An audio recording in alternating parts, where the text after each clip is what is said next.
Sveiki visi. Keliauju pas draugą, kuris tapo kaip ir internetinė publicistikos, kaip čia šmeižto auka.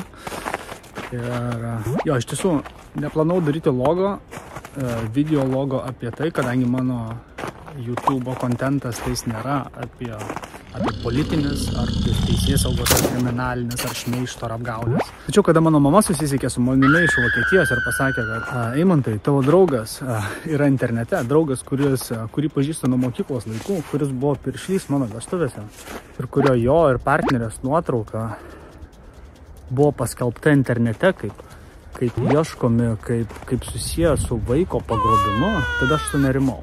Ir dėl to ir paskatino mane daryti šitą vlogą apie tai, kaip informacija iš tiesų yra nutekama, kaip jinai yra panaudojama neteisingai, melagingai, kaip įtakingi žmonės arba žmonės turintys daugiau populiarumo tai naudojasi. Apie tai yra šitas vlogas, apie melą.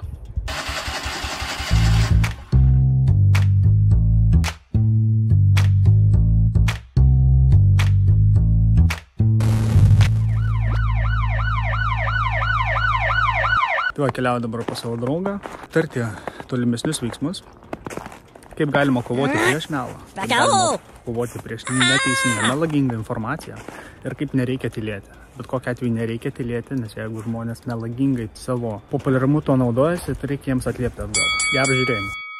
Žmonės ragina netikėti socialiniuose tinkluose plintančiais gandais ir nepersekioti vieniems kitų.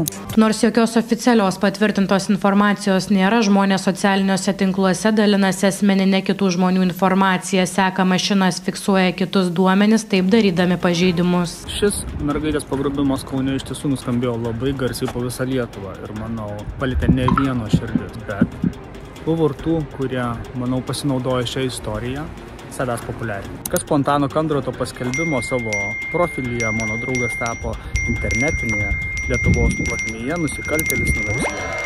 Mano draugas susilaukė grasinamų žinučių, jo nuotraukas pradėjo ryškinti žmonės, iš jo atostogų video pradėjo traukti ir interpretuoti visas įvairiausias nuomonės, kas ką tik gali sugalvoti ir kas apie jį galbūt ką nors žino.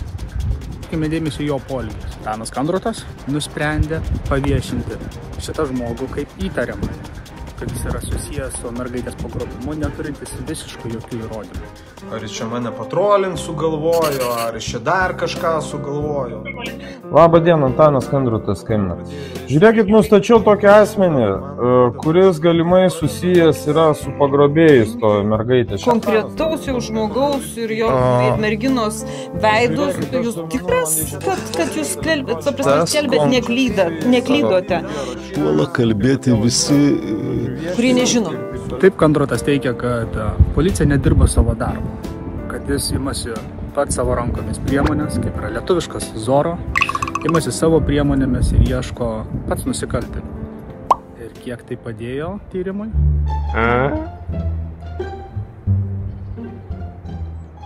Ar policija jį apklausė, ar policija, ar dirba realiai policija, suprantat, mūsų visuomenės dabar yra tikslas nebėgioti kai durneliais pakampėm, nes aš pasakysiu, čia yra tik tai dėmesio nukreipimas, tas visų savanorių, čia naktinis vaikščiojimas, čia yra durnių laivas, čia nesąmonės daro ir paaiškinsiu kodėl, ir čia juokiasi tam tikri žmonės, kad čia kaip visus balamutina.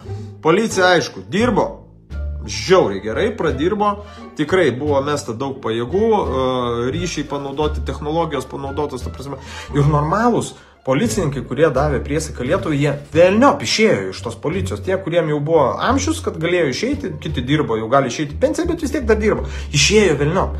Ir normalių galinčių dirbti nėra, o jaunimas nihera nebeoka. Teko bendrauti irgi su profais, kur tyrėjais. O dabar atvarė, įmetė krūvą žiuplių policininkų, priejo krūvą žmonių, su tai žmonėm nežino, ką daryti, nes žmonės vakare pradėjo rinktis ir sako, tai gerai, einam, ieškom. Ir jie, tai kaip čia koordinuoti, kaip čia ką.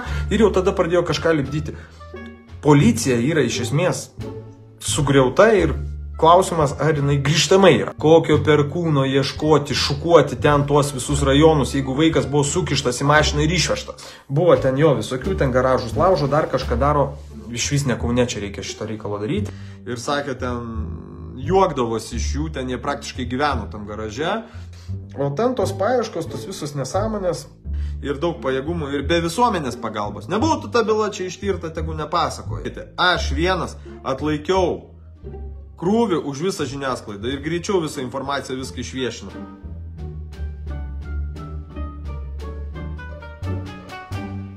Ir dabar atsižvelgime, ar tai nors kiek padeda ir padėjo vaiko pagrobimo atveju, kur žmogus visiškai iš to nesurištas, bet dėmesys kaip tik nuo pagrobimo atveju, kur dėmesys būtų labiau koncentruotas į mergaitės paiešką, nukrypo į nekalto žmogaus viešinimą ir apie įskleidimą pačių įvairiausių gandų.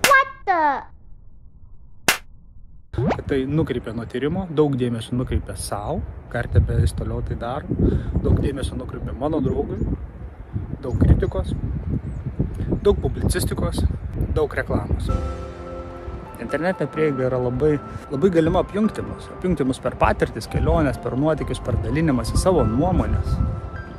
Ir jinai taip pat yra labai pavojingas įrankis skleisti melui, korupcijai, kam visiškai tam nepritariu. Tai ką, būkite išmintingi, brangieji, linkėjimai visiems ir ką, iki kitų video.